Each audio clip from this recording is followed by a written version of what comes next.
Planet Dolan.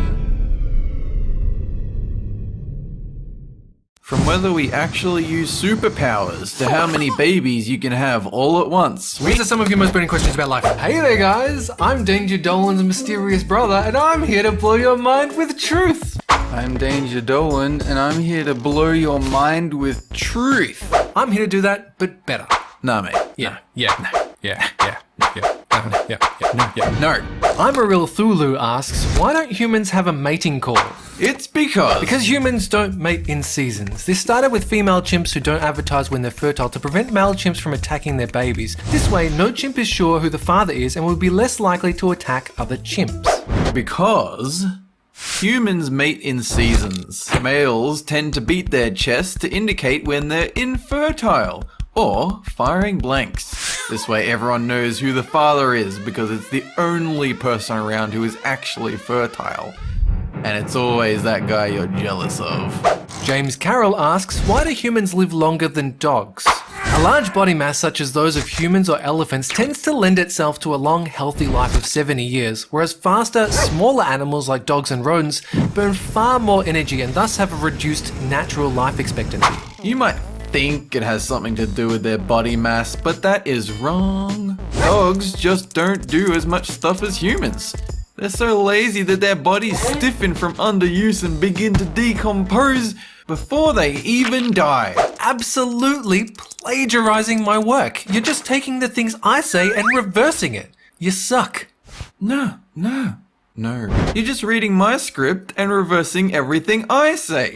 But I'm giving my answers first. What am I, traveling forward through time to hear your answers so I can come back and reverse it? Fan of Danger Dolan asks, why does a dog stick its tongue out? Really? You only read that out because, you know what? No, I'm doing it. Fan of Danger Dolan's work and all the writers and voice actors and animators on the channel because everyone deserves equal credit asks, why does a dog stick its tongue out? They do this to regulate their body temperature. Unlike a human body, they're covered in fur and thus can't sweat through their skin, so instead they flop out their tongue and pant to cool down on hot days. Good question, fan of Danger Dolan. This is a dog's way of saying, I'm hungry, but it's just too polite to actually say so with human words.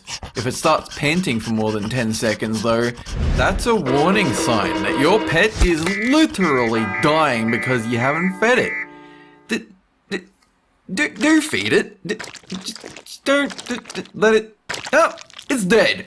Good job. Alex N asks, do insects use the bathroom? They do, but they tend to pile up the excrement in an area where they don't eat, socialize, or live to avoid bacteria. Cockroaches put it outside their nest. Honeybees poop when they fly away from their nests. Unfortunately, insects haven't invented toilets yet. Well, I'm sure you frequently come across public bathrooms that are always occupied. And that's because flies tend to sneak in when nobody's looking to relieve themselves. You'll know it was them because it will be a nuclear holocaust inside. I'm talking a literal mountain of turd. As a surviving witness of the event myself, it's pretty traumatic. Flies weigh less than a gram and they cause a mountain of turd. Hey, if ants can lift more than their body weight, why can't a mountain of turd? If you're not gonna listen, I'm not gonna explain it. Chaos Master 12 asks, can people actually gain superpowers in real life? Believe it or not, it's very much possible. There have already been countless examples of people who can echolocate with clicks, a man who hasn't slept since 1973, a guy who can run marathons and never get tired.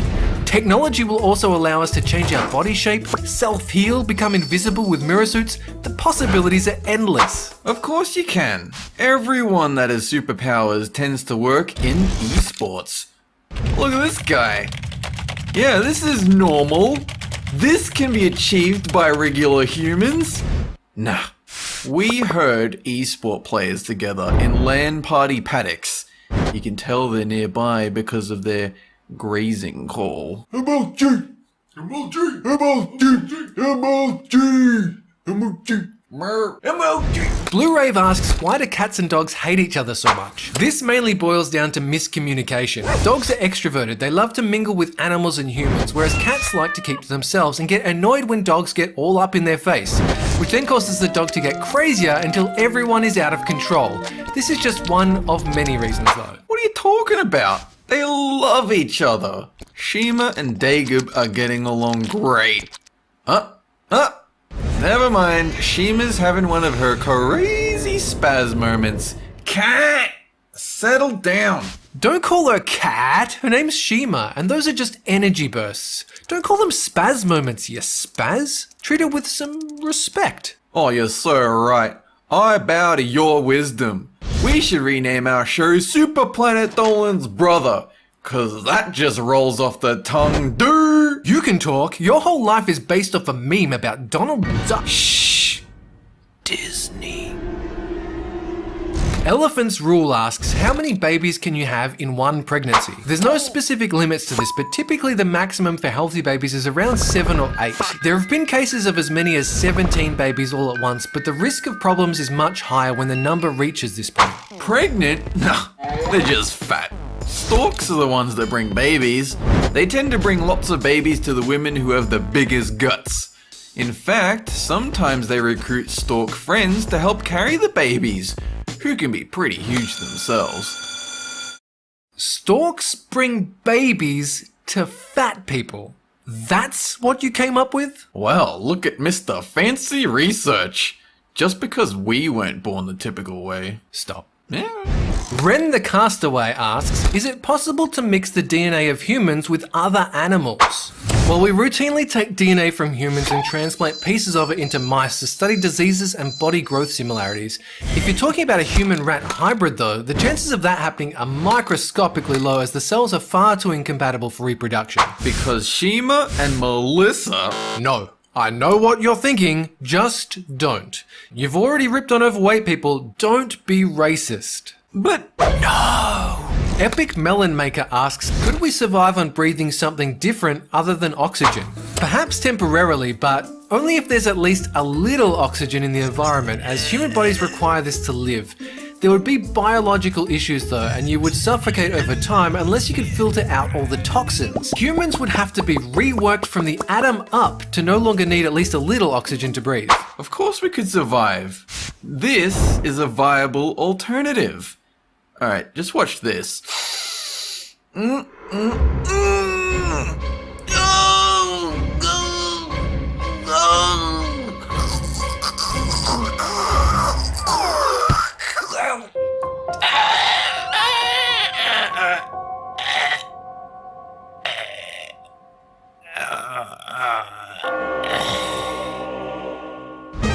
See, it's great. Jamie Hosier asks, can you grow plants on other planets? Absolutely. In fact, it'll be necessary if we want to eventually live on one. We can't pack a spaceship with an infinite amount of food and water to live on Mars, but the soil there is perfectly ripe to grow our own crops. Likewise, Venus and the Moon also appear suitable for agriculture, so hopefully, one day it'll become a reality. Grow plants on other planets? You can't grow a power planet. No, a regular plant. I know that, numbnuts! It's part of the shtick! Let me explain how humor works. Okay, I didn't realize humor involved not being funny. Oh yeah? You wanna hear a joke? What's brown and sticky? Anyway, that's it. Thanks for watching. Have a good one! Believe it or not, it's very much possible. Believe it or not... should wait till the laughter stops. Oh yeah? You wanna hear a joke? What's brown and...